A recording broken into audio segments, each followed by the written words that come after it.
روشنی کی رفتار تقریباً 3 لاکھ کلومیٹر فی سیکنڈ ہے۔ اس کا مطلب یہ ہے کہ روشنی 1 سیکنڈ کے اندر 3 لاکھ کلومیٹر کا سفر طے کر سکتی ہے۔ آئنسٹائن کے نظریے کے مطابق کائنات کی کوئی بھی شے اس رفتار سے زیادہ تیز سفر نہیں کر سکتی۔ روشنی کی اس دھنگ کر دینے والی رفتار کے باوجود سورج سے زمین تک روشنی کو پہنچنے میں تقریباً 8 منٹ لگتے ہیں۔ تو اندازہ لگائیں کہ سورج ہم سے کتنے فاصلے پر ہوگا۔ سورج کے بعد جو ستارہ ہم سے سب سے زیادہ قریب ہے اسے الفا سینٹوری کہتے ہیں، جو کہ ہمارے نظام شمسی سے تقریباً 4.3 نوری سال کے فاصلے پر ہے۔ اس بات سے اندازہ لگائیں کہ کائنات میں فاصلوں کا معیار کیا ہے۔ اب اگر آپ کبھی کھلے آسمان میں ستاروں کو دیکھیں تو یاد رکھیے گا، جن ستاروں کی روشنی آپ کو نظر آ رہی ہے وہ اپنے ستاروں سے صدیوں پہلے چلنا شروع ہوئی ہوگی، جو کہ اب یہاں پر پہنچی ہے۔ ایسے میں ایک سوال جو شاید سب کے ذہن میں پیدا ہوتا ہوگا وہ ہے، اتنی بڑی کائنات میں جس میں وقت اور فاصلوں کا معیار صدیوں اور نوری سال میں ہوتا ہے، کیا ہم اکیلے ہیں جو کہ اس کائنات کی پیچیدہ قدرت کو سمجھنے اور دیکھنے کی صلاحیت رکھتے ہیں؟ کیا ہماری یہ زمین اس پوری کائنات میں واحد سیارہ ہے جہاں پر زندگی موجود ہے، اور وہ بھی ایسی زندگی جو سوچنے اور سمجھنے کی صلاحیت رکھتی ہے؟ ہمارے بہترین اندازے کے مطابق ہمارے نظام شمسی کے سورج کو وجود میں آئے ہوئے تقریباً 4.6 ارب سال ہو چکے ہیں، اور لگ بھگ اتنا ہی عرصہ 4.5 ارب سال زمین کو وجود میں آئے ہوئے ہو چکا ہے۔ ہماری اپنی کہکشاں یعنی ملکی وے کے اندر ہی ایسے بہت سارے ستارے ہیں جو کہ وجود میں آئے ہوئے اس سے بھی کہیں زیادہ عرصہ گزار چکے ہیں۔ تو بہت ممکن ہے کہ ان ستاروں کے ارد گرد بھی ان کا اپنا نظام شمسی وجود میں آ چکا ہوگا، اور ان نظام شمسی کے سیاروں کو وجود میں آئے ہوئے ہماری زمین کے مقابلے میں بہت عرصہ گزر چکا ہوگا۔ ناسا کے کیپلر مشن کے اعداد و شمار کے مطابق ملکی وے میں تقریباً 40 ارب ایسے سیارے موجود ہیں جن کی جسامت ہماری زمین کے جتنی ہی ہے، اور جہاں ممکن ہے کہ زندگی وجود میں آ سکتی ہے۔ انسان کو اس کرۂ ارض پر تقریباً 2 لاکھ سال ہو چکے ہیں، اور ان 2 لاکھ سالوں میں انسان نے اپنے آپ کو اس قابل بنا لیا ہے کہ وہ زمین سے باہر نکل کر مریخ پر اپنے نشان چھوڑ چکا ہے۔ اس کے علاوہ وہ ناسا کا خلائی جہاز وائجر 1 اس وقت نظام شمسی کی حدوں کو پار کر کے ستاروں کے درمیانی خلا یعنی انٹرسٹیلر سپیس میں پہنچ چکا ہے۔ تو ان سب باتوں سے یہ سوال پیدا ہوتا ہے کہ اگر اتنی بڑی تعداد میں سیارے ملکی وے میں موجود ہیں جو کہ ہماری زمین سے کہیں زیادہ پرانے ہیں، تو کیا ان سیاروں پر باشعور زندگی پیدا نہ ہو سکی؟ اگر پیدا ہو سکی تو ہمیں ان کے اثرات مثلاً تحقیقاتی سیٹلائٹ اپنی زمین یا ہمارے نظام شمسی کے آس پاس کیوں نظر نہیں آتے؟ کیا کسی سیارے پر زندگی کا تخلیق پانا ایک معجزاتی عمل ہے جو کہ صرف ہماری زمین پر ہی واقع ہوا ہے؟ یہ ایک شماریاتی غلطی ہے۔ اس سوال کو ایک مشہور سائنسدان انریکو فرمی نے اپنے ہم منصبوں سے کچھ اس طرح پوچھا، آخر سب ہیں کہاں؟ اس سوال کو اکثر فرمی کا تضاد یعنی فرمین پیراڈاکس کہتے ہیں۔ فرمی نے یہ مزاحیہ سوال اپنے ساتھیوں سے 1950 میں پوچھا، اور اس کے بعد بہت لوگوں نے اس سوال کا جواب دریافت کرنے کی کوشش کی ہے، اور کسی اور زندگی کے آثار کی غیر موجودگی کو سمجھنے کی کوشش کی گئی۔ ہم ان نظریات میں سے چند ایک پر اس ویڈیو میں روشنی ڈالیں گے۔ یہ بہت ممکن ہے کہ زندگی اور خاص طور پر باشعور زندگی یعنی انٹیلیجنٹ لائف ایک شماریاتی غلطی ہی ہو۔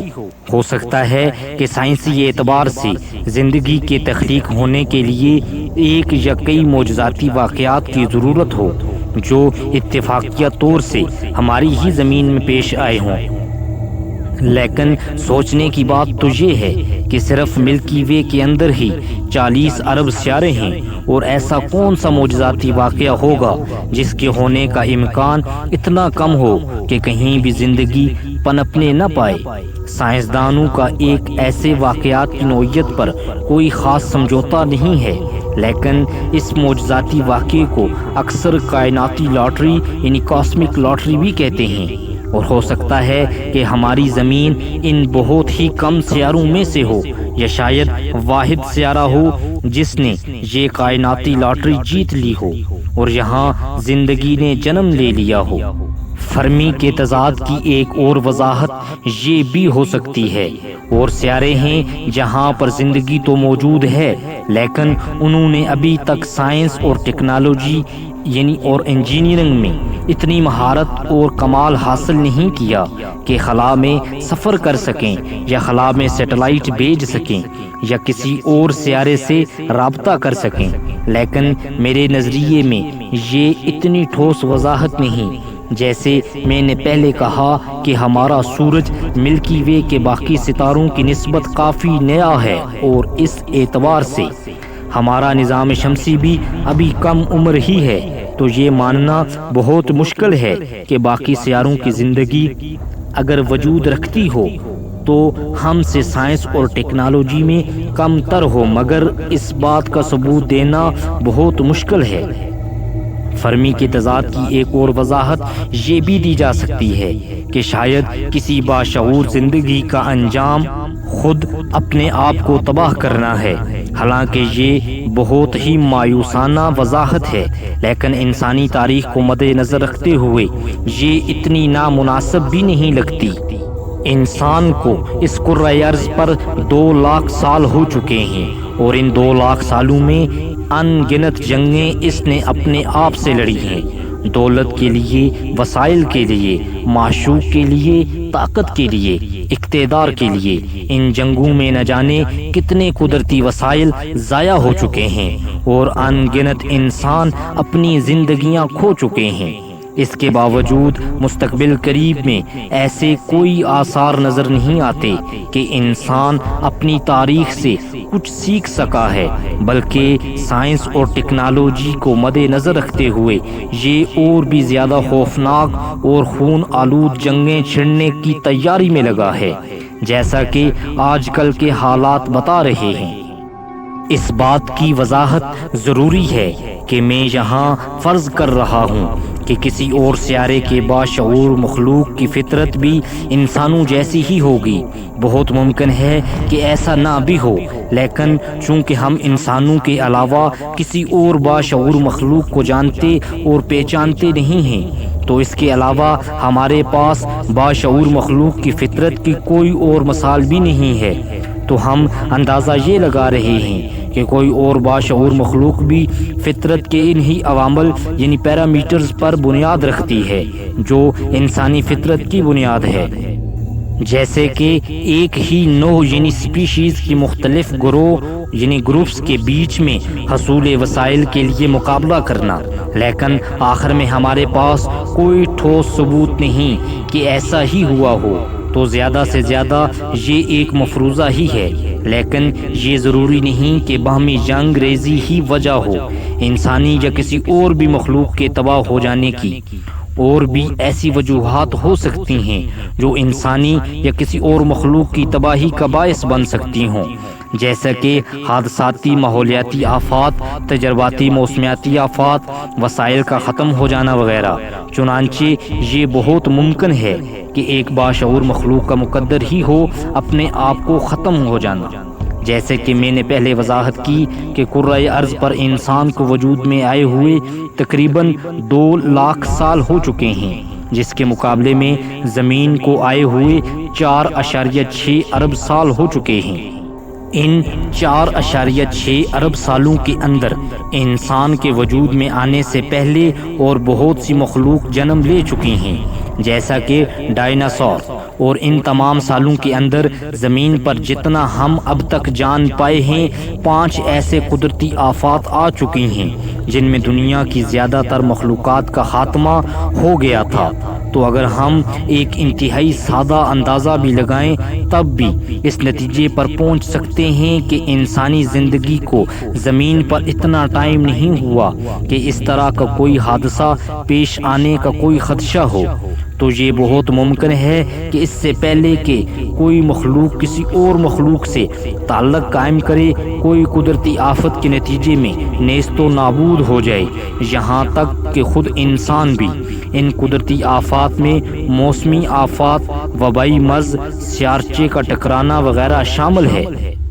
انسان کے بہترین اندازے کے مطابق زمین سے لے کر کائنات کی حدوں میں 46.5 ارب نوری سال کا فاصلہ ہے، اور کائنات میں مختلف حجم کے 100 ارب کہکشائیں ہیں، اور ہر کہکشاں میں اربوں کے قریب ستارے ہیں۔ تو حساب لگا لیجئے کہ پوری کائنات میں ایسے کتنے سیارے ہوں گے جو کہ اپنے نظام شمسی کے ستاروں سے بالکل ٹھیک اسی فاصلے پر موجود ہوں جہاں ان کا درجہ حرارت اتنا ہو کہ پانی آبی شکل میں پایا جا سکتا ہو، جس کی وجہ سے شاید وہاں زندگی پنپ سکتی ہو۔